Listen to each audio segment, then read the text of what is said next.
Boa noite a todos que nos escutam. Meu nome é Felipe Glaser, eu trabalho na Bayer e nós agradecer aos nossos palestrantes que estão aqui, ao André, ao Paulo, à Mariana e também a todo mundo que nos escuta.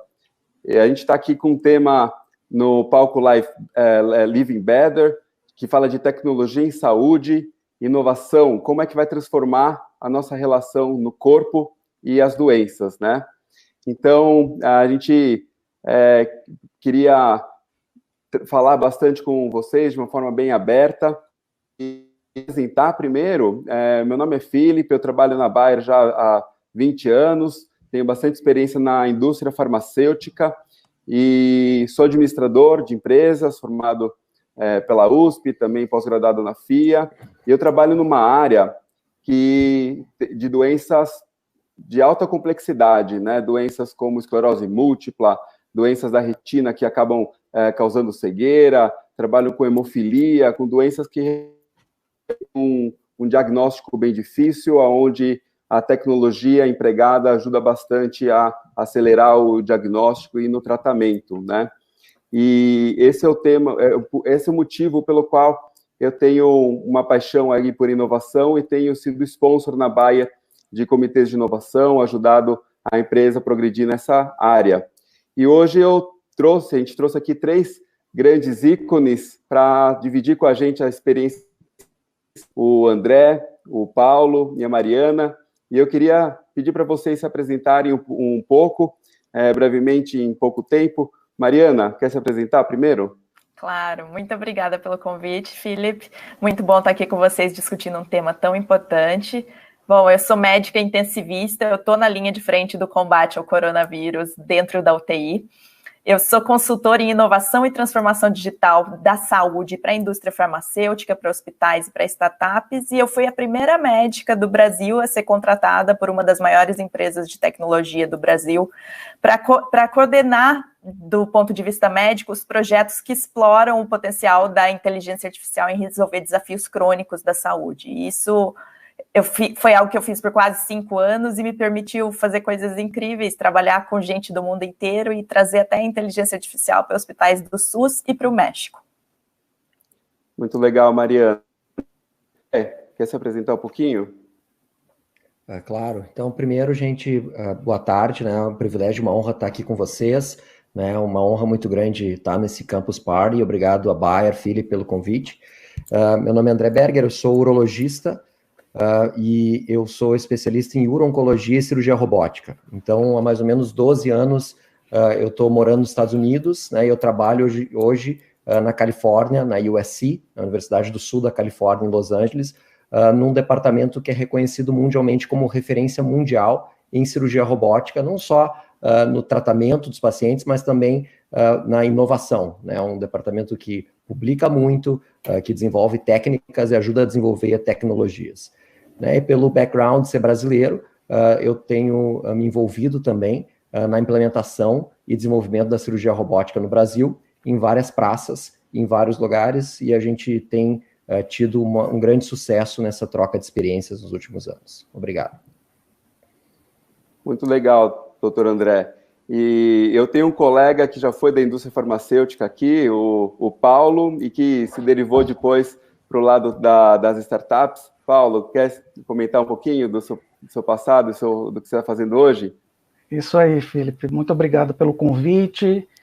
Eu atuei por mais de 13 anos em indústria farmacêutica, até o momento de entender que a minha carreira deveria migrar para o empreendedorismo, né? Então, eu venho atuando com tecnologia na área de saúde, com uso de inteligência artificial, já há 8 anos, e nós utilizamos todo esse conhecimento para levar, né, para dar mais acesso às pessoas, para que elas tenham uma saúde melhor. Muito legal, Paulo.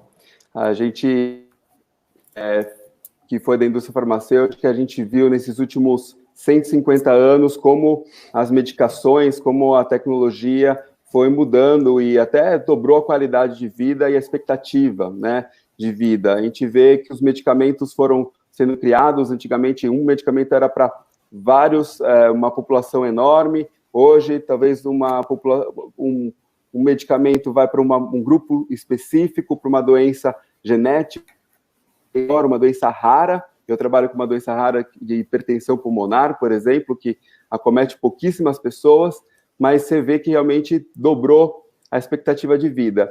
E tudo isso foi uma inovação enorme em produto. Mas eu diria que talvez a gente está no momento aqui de uma revolução, né? A transformação digital chegou na saúde. A gente está falando aqui de um momento que um breakthrough mesmo que a gente vai ter, onde a inteligência artificial, robótica, que a gente está falando aqui, isso vai mudar muito o nosso futuro e a forma como a gente se relaciona médico-paciente e tudo mais. E acho que vai ser um pouco disso tudo que a gente vai falar aqui. Por exemplo, enquanto eu estou falando, meu relógio o wearable está falando se o meu coração está batendo mais rápido, ou se e tudo isso são coisas que da tecnologia no nosso dia a dia na área de saúde. Então, a gente vai conversar um pouco sobre tudo isso aqui. Queria também, se vocês tiverem dúvidas entre vocês, perguntas um para o outro, vamos fazer esse um fórum bastante interativo. E, pessoal, que está nos assistindo, vocês também podem fazer as perguntas de vocês, coloquem, e a gente vai ter momentos onde vocês também podem trazer perguntas para o palco aqui. Bom, eu queria começar fazendo uma pergunta para o doutor André. Doutor André, você que está aí que médico, está trabalhando em hospitais já há um bom tempo, como é que você vê que essa inovação, essa tecnologia impactou a área da saúde nesses últimos anos? Então, essa é uma pergunta muito boa, né, e muito ampla, né, então tem bastante coisa para a gente discutir. No ponto de vista, a gente entende hoje muito melhor as doenças, né? Antes a gente baseava todos os diagnósticos em padrões histológicos, né, que basicamente são quando o patologista pega e olha uma lâmina, né? Então, hoje em dia, a gente entende melhor as doenças, né? O genoma já foi decodificado, então a gente melhorou o entendimento, o diagnóstico e os tratamentos também, né? Eu acho que a imagem, principalmente na área cirúrgica, é uma coisa que melhorou muito, principalmente a imagem integrada com padrões moleculares, né? Então a gente é muito mais preciso no diagnóstico e nas partes do corpo que a gente quer tratar. Na minha área de atuação especificamente, cirurgia robótica foi uma coisa que decolou, né? Então a evolução, né, do sistema robótico, que esse sistema robótico que a gente está falando hoje em dia não é uma coisa automatizada, né? Esse sistema robótico que a gente está falando hoje em dia é um sistema de master-slave, ou seja, o cirurgião controla os braços e instrumentos do robô, né? O robô não faz nada sozinho, né? Então, essa tecnologia, né, está sendo utilizada muito nos Estados Unidos, tem 3.000 sistemas robóticos instalados para fazer cirurgias dentro do tórax, do abdômen, né? E o treinamento dos cirurgiões também tem mudado, né, e tem sido mais focado nessa área de cirurgia robótica, né, com cortes menores, com uma cirurgia mais precisa, os pacientes se recuperam mais rápido e a gente causa menos danos.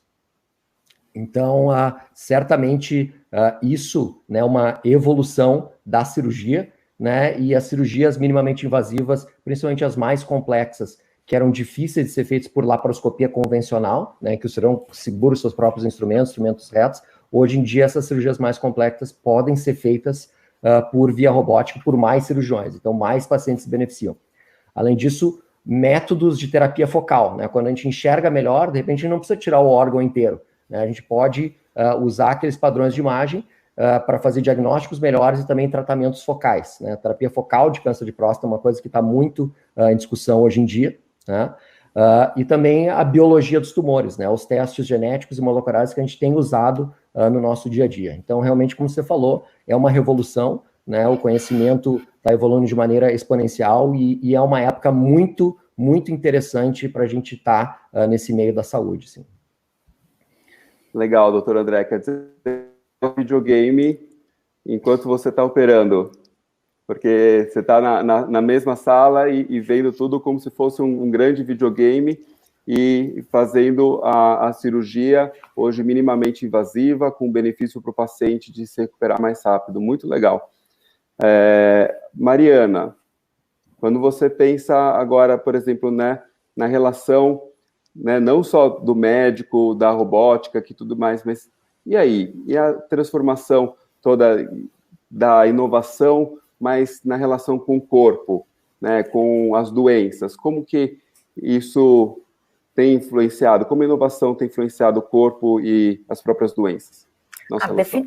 Definitivamente vai ocorrer uma transformação enorme, né? Mas eu acho que para a gente entender o porquê isso vai acontecer, a gente tem que saber uma coisa, que o poder computacional, ele tem aumentado já há vários anos de maneira exponencial, ao mesmo tempo que o custo se reduz na mesma proporção, né? Um exemplo é o que o André estava falando, o sequenciamento do genoma humano custava 10 milhões de dólares e em menos de 6 anos caiu para $1.000, né?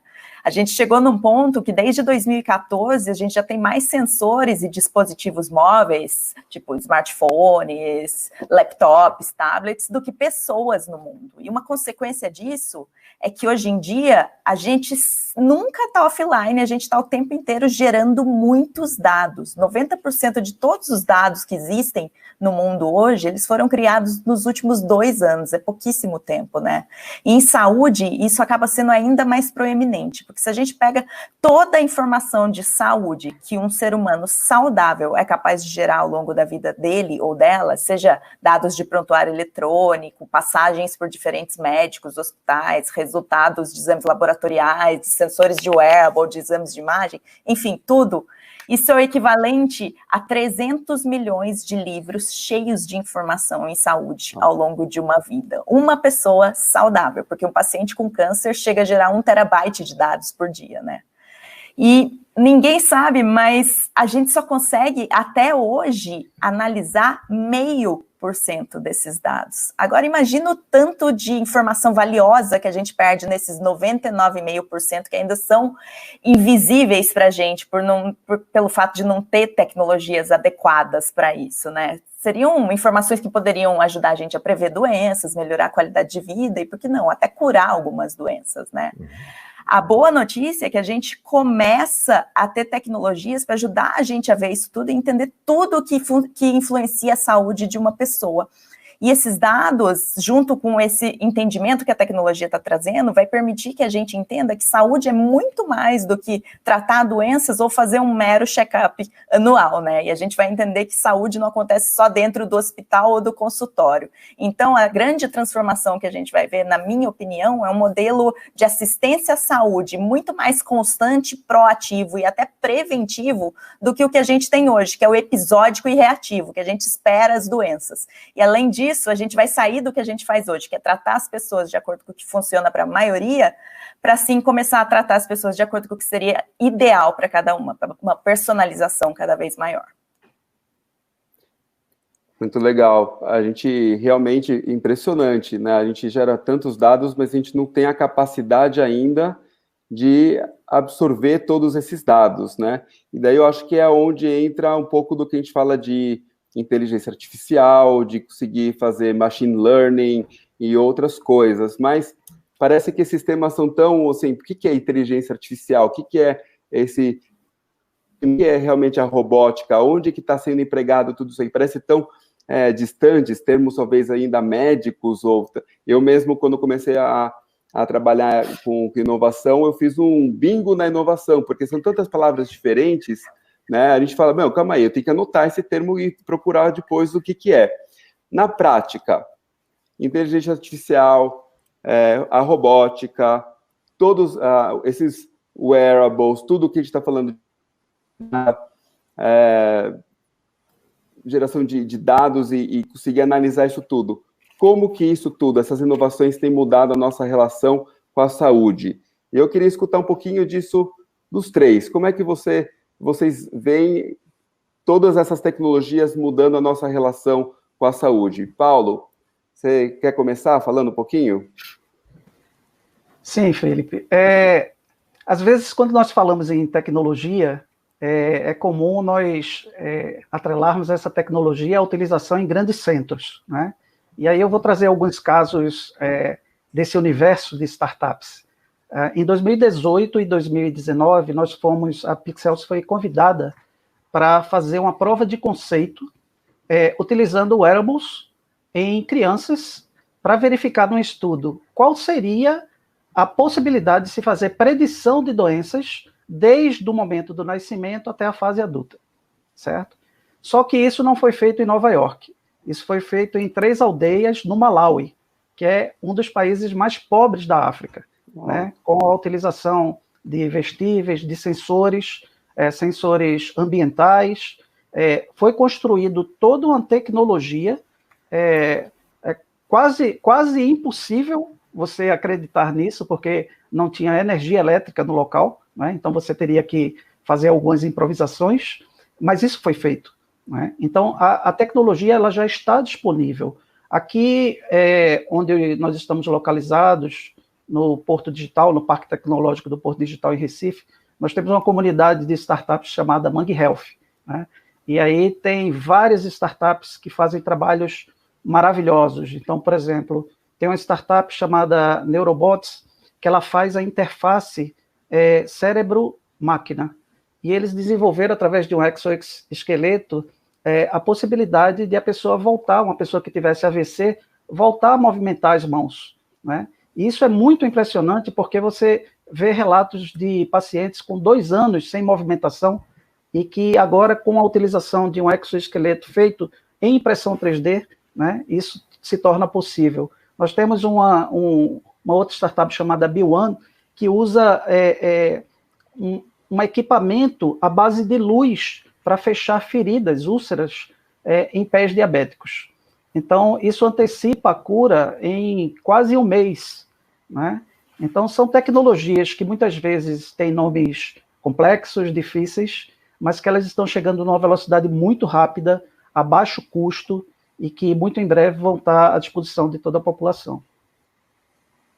Legal, Paulo. E essas tecnologias todas são acessíveis para todo mundo? Você acha que a gente já está no momento que a gente tem acessibilidade universal às tecnologias? Como você coloca isso também? Porque muito da Pixels tem ido nessa direção, né, de trazer acessibilidade à tecnologia e a diagnóstico, mesmo em aldeias, como você falou, se conecta hoje tudo a um grande centro, a um grande hospital. Perfeito.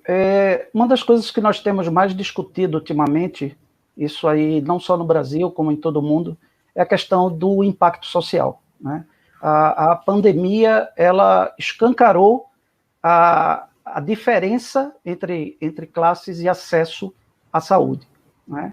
Então, a gente não pode ficar simplesmente à distância assistindo de forma passiva tudo que está acontecendo.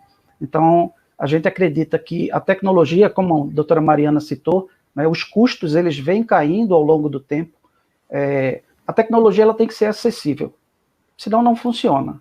Essa coisa de você gerar tecnologia nova e vender mais caro sem dar o acesso, isso você continua tratando as pessoas em ilhas, enquanto existe um continente todo a ser tratado, né? Então, essa questão do impacto social, a preocupação com o acesso a essas tecnologias e que isso chegue de forma rápida e barata, isso aí tem sido, na verdade, o grande propósito de várias startups, né? A gente não está nesse negócio só pelo dinheiro, a gente também está pelo propósito de mudar o mundo para melhor.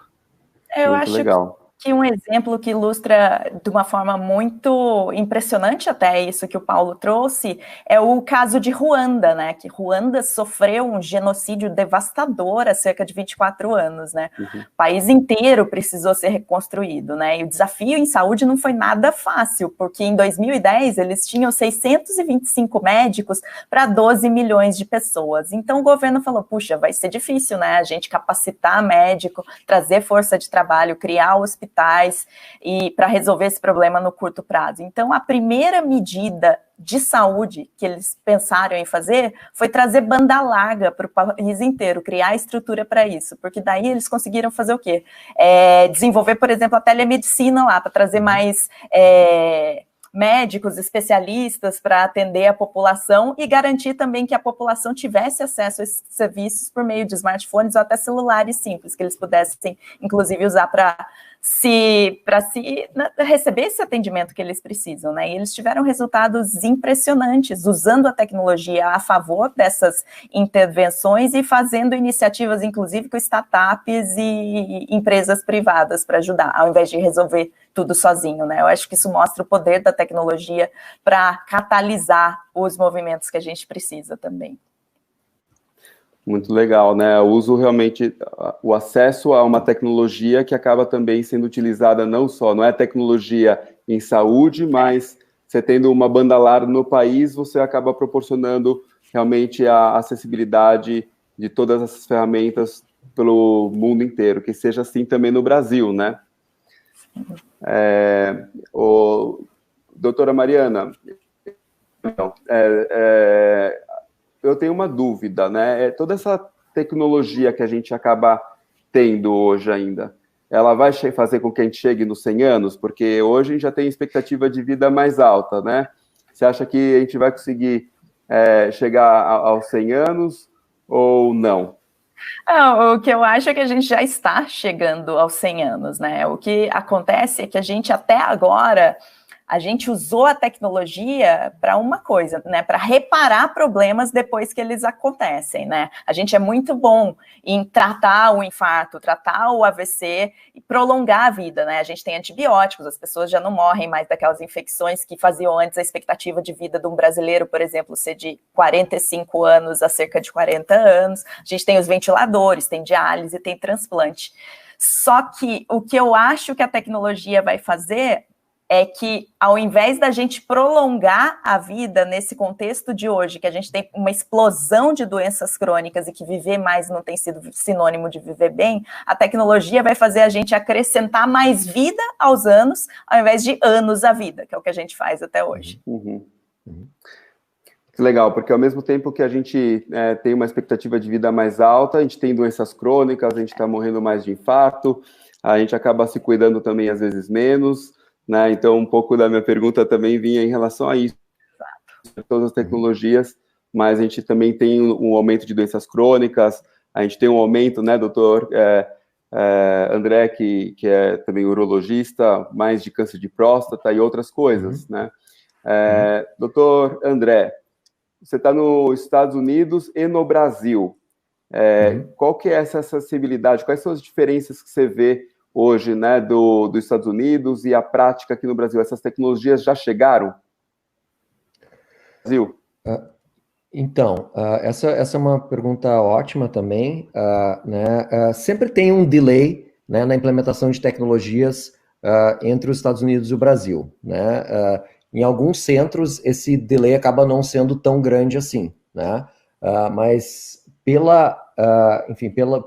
modelo de sistema de saúde, né, mais rapidamente, mais pacientes têm acesso a novas tecnologias dos Estados Unidos também, quando comparado no Brasil, né? Se você pegar grandes centros do Brasil, centros de referência em São Paulo, no Rio de Janeiro, nas grandes capitais, né, e você for olhar né, disponibilidade de tecnologias, né, quando elas, enfim, são aprovadas pela Anvisa e tudo mais, poucas pessoas naqueles centros têm acesso a esse tipo de tecnologia logo no início, né?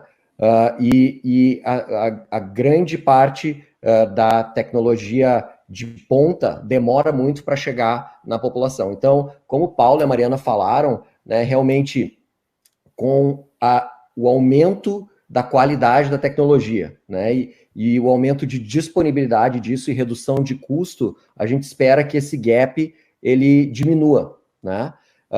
Mas hoje ainda assim, né, se você comparar o acesso da população às novas tecnologias, é muito mais fácil você ter acesso nos Estados Unidos do que no Brasil, por exemplo, né? Pelo sistema, pela distribuição de renda e tudo mais, né? Então, isso, inclusive, né, na questão de inteligência artificial e aplicação de novas tecnologias, é uma preocupação, né? Porque o gap, né, as disparidades para entregar saúde, qualidade de saúde, podem ficar muito maiores do que são hoje, né? Porque se você tem uma parte do mundo que tem acesso a tecnologia de ponta, que vai fazer as pessoas viverem melhor, que vai tratar melhor os problemas, versus outro lugar que demora muito para ter acesso a essa tecnologia, né? Então, as disparidades, elas podem aumentar, e a diferença, né, entre longevidade e qualidade de vida pode ficar ainda maior. Então, isso é uma coisa que a gente tem que prestar bastante atenção e é um dos desafios da implementação de novas tecnologias. E a gente ainda tem no Brasil a questão no próprio Sistema Único de Saúde, e também depois dos convênios, de aceitar pagar uma cirurgia por robótica. Então, mesmo chegando no Brasil, a gente ainda tem somente 25% da população com acesso ainda a convênios e 75% que está no SUS, né?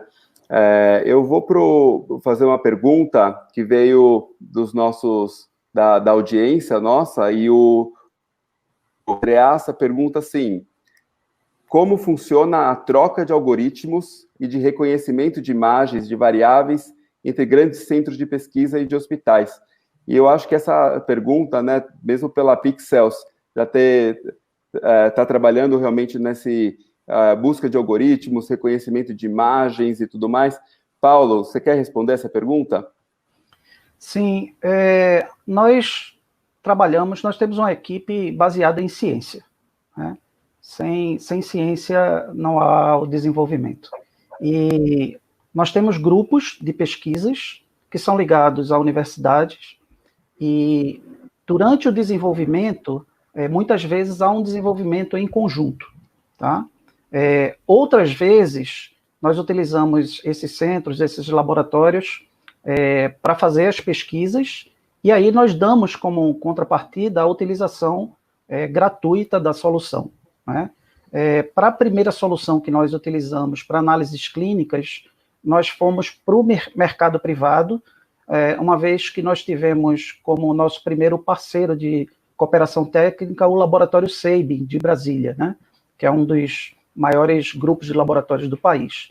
Então, não foi necessário inicialmente, mas nesse momento nós estamos trabalhando com várias universidades, inclusive a Universidade a UC Davis, da Califórnia, e outras universidades, fazendo esses acordos, esses convênios, para que a gente possa crescer junto e disponibilizar mais rapidamente essas soluções. Então, geralmente, há uma preocupação muito grande quando se trata de imagens, até porque você está falando de dados de pacientes, né? Então há todo um cuidado adicional em relação a isso, mas tudo está sendo feito na forma de cooperação, acordos de cooperação. Isso ficou extremamente claro agora na pandemia de Covid, né? A gente viu diversas iniciativas de grandes centros de pesquisa desenvolvendo ferramentas gratuitas para que os profissionais envolvidos na linha de frente, que nem sempre tem muitos especialistas, pudessem usar soluções, por exemplo, para analisar imagens de radiografia e tomografia em busca de achados típicos de infecção por Covid, né? Então, a gente vê também essa consequência muito boa da tecnologia e do desenvolvimento, que frente a uma crise, as pessoas se unem em prol de um benefício maior, né? E Mariana, você como médica também, né, a Medical Advisor da própria IBM Watson, né, trabalhando muito com essa parte de reconhecimento de imagens, inteligência artificial, você quer complementar um pouco da sua experiência? Na verdade, eu tenho trabalhado mais com iniciativas que ajudam e usam a inteligência artificial para ajudar num desafio enorme que a gente tem enquanto médicos hoje, que é a dificuldade da gente se manter atualizado, né? Hoje em dia, o PubMed, que é a principal plataforma que a gente usa para se manter atualizado, já tem mais de 30 milhões de artigos científicos, né? Se o especialista quisesse se manter absolutamente atualizado em tudo que é publicado na área dele ou dela, seria necessário estudar 167 horas por semana, mais que 20 horas por dia, né? É praticamente impossível, é impossível, né, do ponto de vista prático. Então, o que a gente começou a desenvolver? Iniciativas para usar a inteligência artificial para, no momento da consulta, ela cruzar todos os dados do paciente de prontuário, desde exames laboratoriais, de imagem, resultado de biópsia e tudo mais, com a literatura científica até aquele momento, em questão de segundos, isso trazer de maneira ranqueada uma lista dos tratamentos que poderiam ter mais chance de dar certo, de acordo com as características daquele paciente, né? Isso para uma especialidade como a oncologia, eu acho que o André pode atestar, é extremamente importante, né? Que a oncologia é uma das especialidades em que é mais difícil se manter atualizado. Toda hora tem uma droga nova, um esquema de quimioterapia novo, um tratamento novo, né? E em muitos lugares a gente vê que quem faz o atendimento do câncer são oncologistas generalistas, que de manhã ele viu câncer de mama, à tarde ele vai ver câncer de próstata e no fim do dia câncer gástrico, né? Então é difícil ele estar absolutamente atualizado em tudo. O que a gente fez também é levar uma solução desse tipo para o SUS, onde é comum isso, o oncologista generalista ser responsável por todos os casos. E os resultados são excelentes, porque o mesmo oncologista consegue ver 30% a mais de casos do que ele conseguiria da forma tradicional, e acontece uma redução enorme também nas complicações e necessidade de internação em UTI por complicações, porque a partir do momento que você tem o suporte para escolher o tratamento que tem mais chance de dar certo, isso melhora o prognóstico e reduz as complicações, né? Eu estava pensando aqui na experiência que eu estou vivendo agora na Bayer.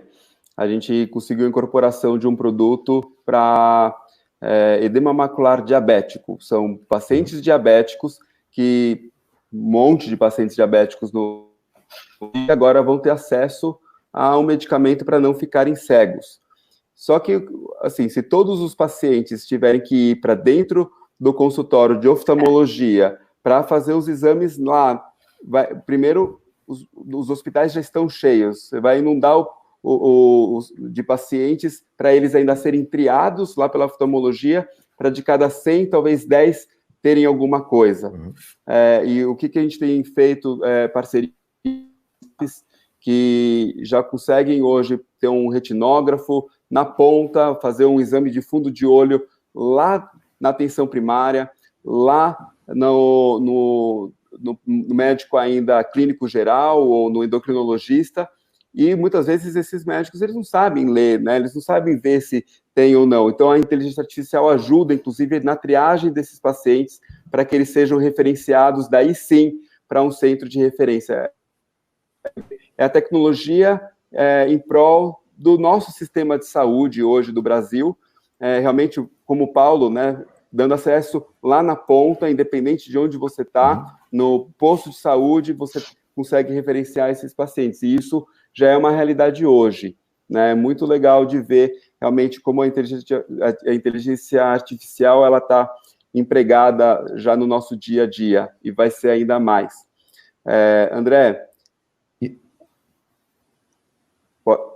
você quer fazer comentário? Eu quero falar que nessa questão, que o processo do Covid, né, a pandemia, ele acelerou vários processos, né? Então, essas soluções que a gente está usando hoje em dia, elas já estavam mais ou menos prontas, ou quase prontas, né? E a necessidade fez a ocasião, né? Então, a gente descobriu, né, que muitos pacientes, na verdade, não precisam ir até o consultório médico para checar um exame de sangue. Eles não precisam para fazer uma avaliação básica, né? Tem muitos pacientes que precisam, né? A questão é realmente a gente conseguir definir quais são os pacientes que realmente precisam ver o médico. Como a Mariana falou, né, principalmente no Brasil, que a gente tem uma concentração muito grande de especialistas em algumas áreas, né, mas tem pacientes que têm cânceres graves, né, eles nunca vão ter acesso a um médico especialista que consegue tratar a doença dele. Então, a possibilidade de segunda opinião com telemedicina, né, a gente fez um piloto bem interessante durante a pandemia. Eu operei um paciente, né, e depois o round eu passei com um robô de telepresença. Né? Em nenhum momento o paciente sentiu a minha falta, né? Eu estava com ele, né? A gente trocou experiências no centro cirúrgico, então um colega meu da Califórnia estava vendo a cirurgia, ele pode dar dicas, né? Fazer telementoria. Claro que isso não está totalmente pronto, né? Mas nessas situações de crise aparecem as oportunidades, né? E eu acho que várias dessas oportunidades foram aproveitadas muito bem. Esse tipo de encontro que a gente está tendo, né? A gente teria um encontro presencial, né? Mas parece que a gente está na mesma sala, debatendo. Eu estou vendo as expressões de vocês.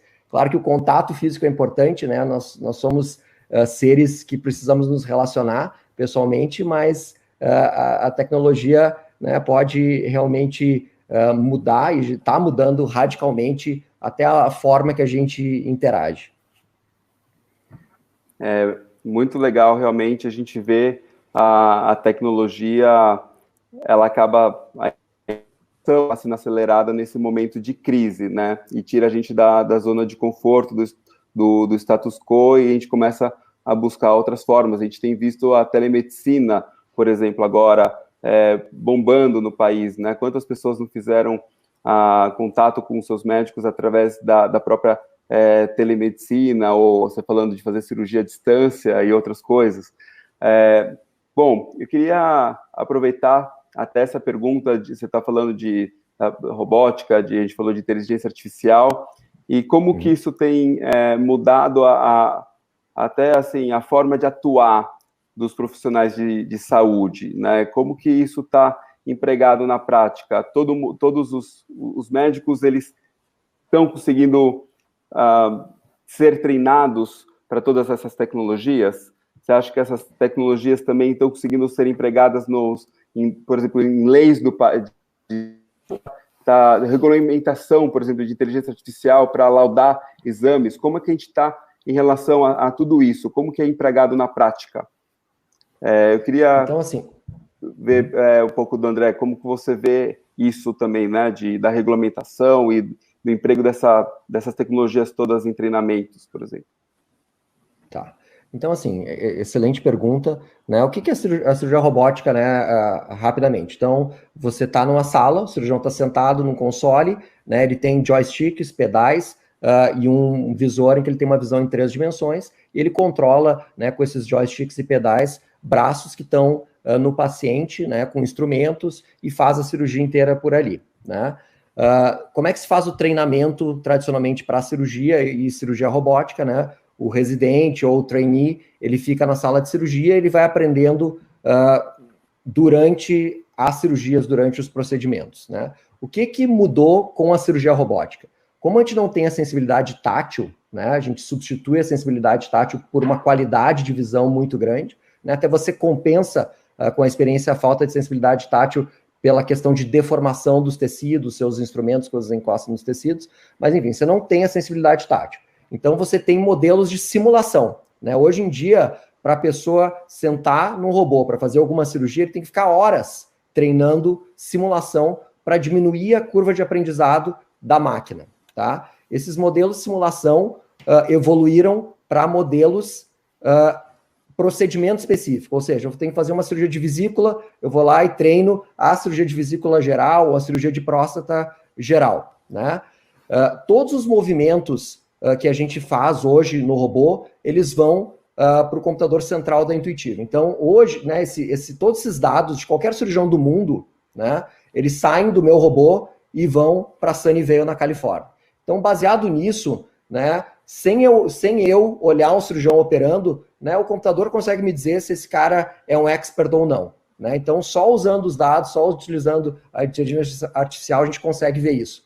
Qual que é o impacto disso no treinamento, né? No treinamento, né, se você pegar dados de cirurgião individual, né, que está tendo falha numa parte específica do procedimento, você pode testar e treinar melhor aquele cirurgião naquele gap de aprendizado que ele tem, né? Então, inteligência artificial, né, está sendo usada assim para coletar dados, para analisar esses dados, e certamente vai impactar no treinamento daqui para frente, né? Tem modelos tanto gerados por impressão 3D, como modelos de simulação que são pacientes específicos. Ou seja, teoricamente, se eu vou operar um tumor de rim amanhã, né, a gente espera, né, que alguns desses modelos eu possa realmente treinar aquela cirurgia específica para aquele paciente, né? E daí você estabelece, né, quantas vezes você tem que se treinar para ficar proeficiente ou não. Então, inteligência artificial está sendo utilizada assim para avaliar as habilidades dos cirurgiões, para correlacionar isso com desfechos, e provavelmente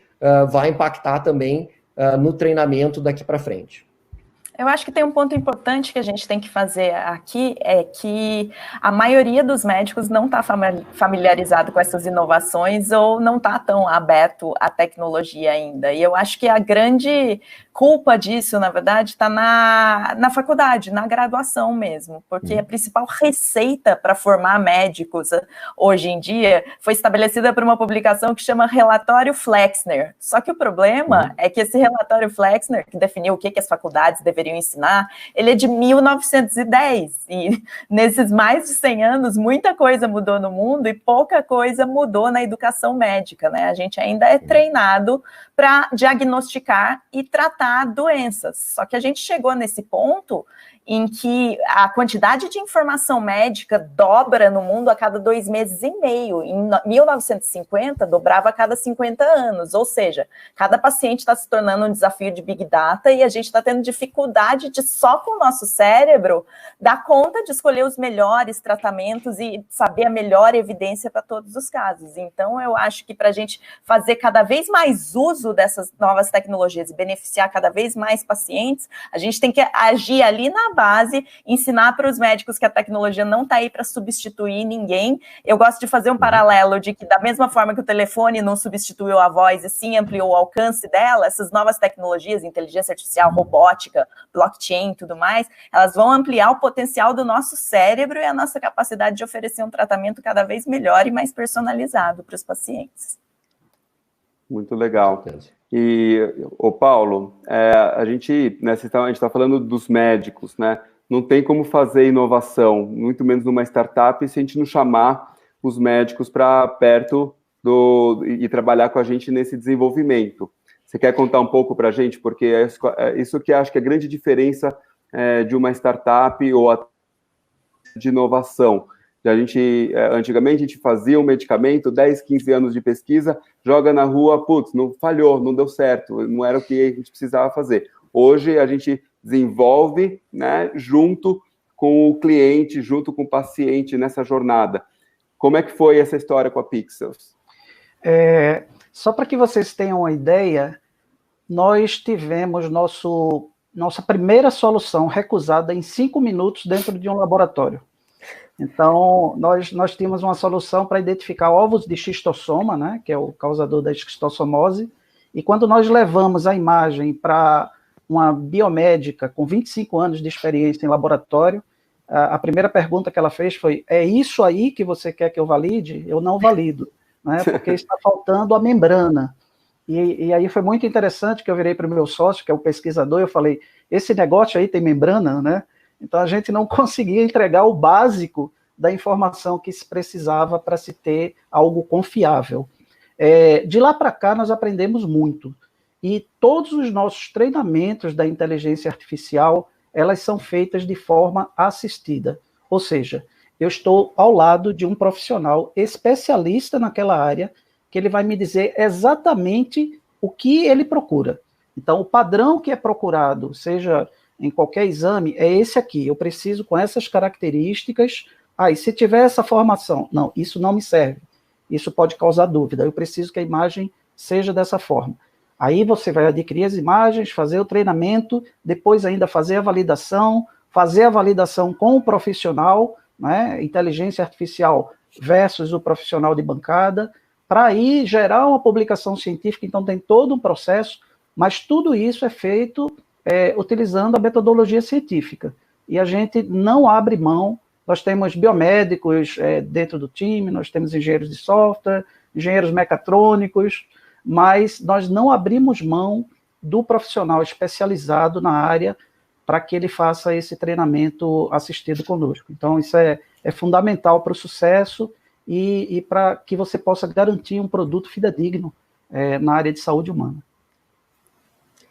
Ainda ótimo, bem que você não desistiu na primeira não dá para desistir, né?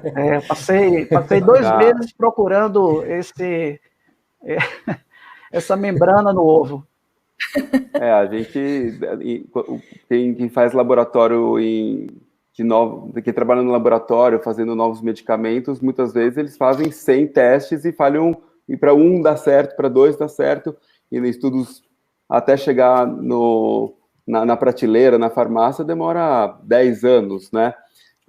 e talvez no futuro a gente consiga e diminuir isso tudo com inovação, tudo com inteligência artificial, e a gente vai ter, então, uma sociedade, né? O que vocês acham, e a gente indo para o final, porque infelizmente o nosso tempo está acabando, o que vocês acham que a gente pode esperar do futuro, né?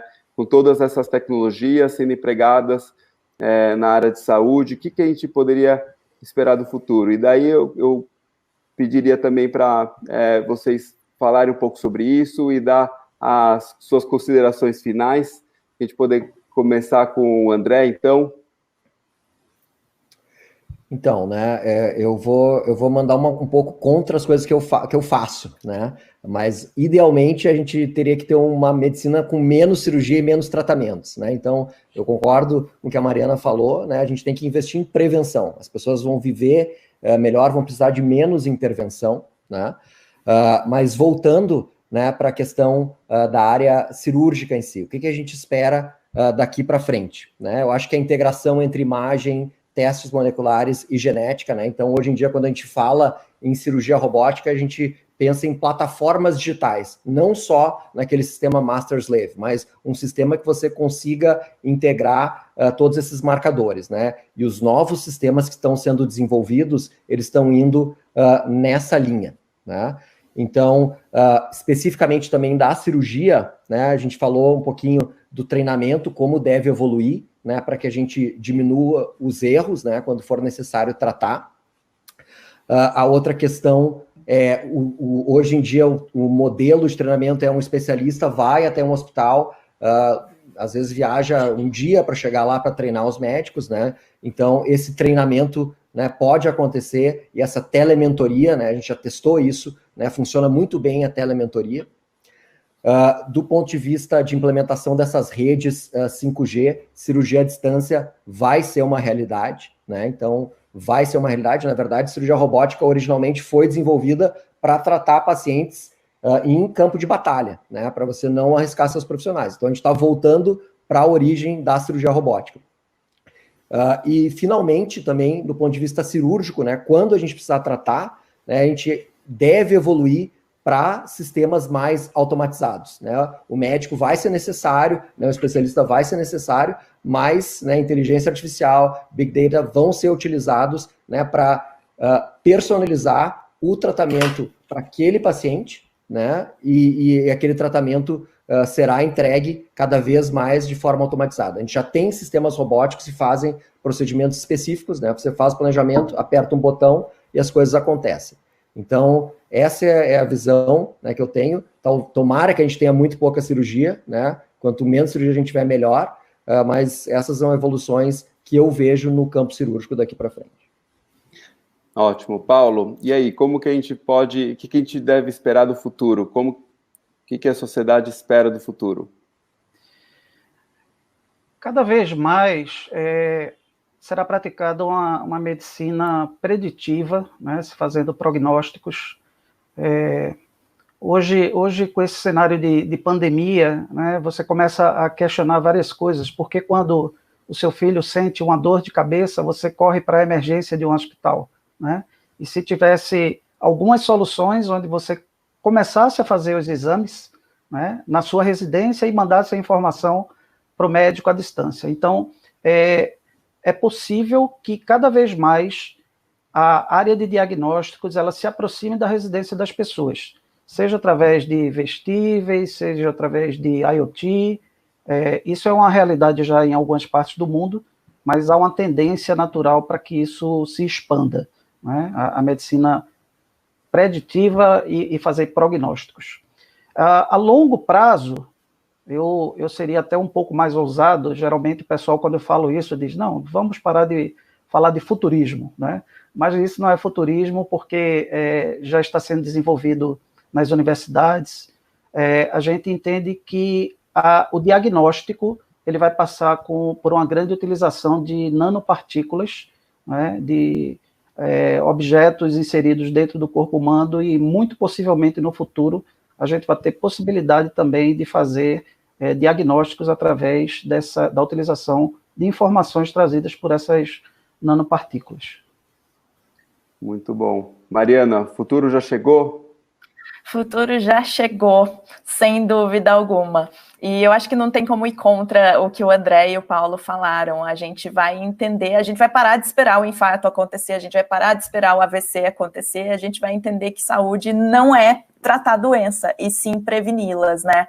E eu vou até mais longe dizendo que nesse mundo em que a gente tem tantos dados e capacidade para analisá-los, a gente, enquanto paciente, vai poder escolher não só ser doador de órgãos, mas ser doador de dados em busca de um benefício maior, que é promover a pesquisa e entender o que realmente interfere na saúde de cada pessoa, em cada bairro, em cada cidade, em cada país e no mundo. Eu acho que é mais ou menos análogo ao que a gente faz hoje com o Waze, né? Que a gente doa os nossos dados e compartilha eles com a comunidade mundial e da nossa região em prol de saber qual que vai ser o caminho mais rápido, quais obstáculos a gente tem que evitar no nosso trajeto e como que a gente faz para chegar mais rápido. Eu acho que se a gente compartilhar os nossos dados de saúde e analisá-los cada vez mais, a gente vai conseguir fazer uma coisa análoga a essa na saúde também.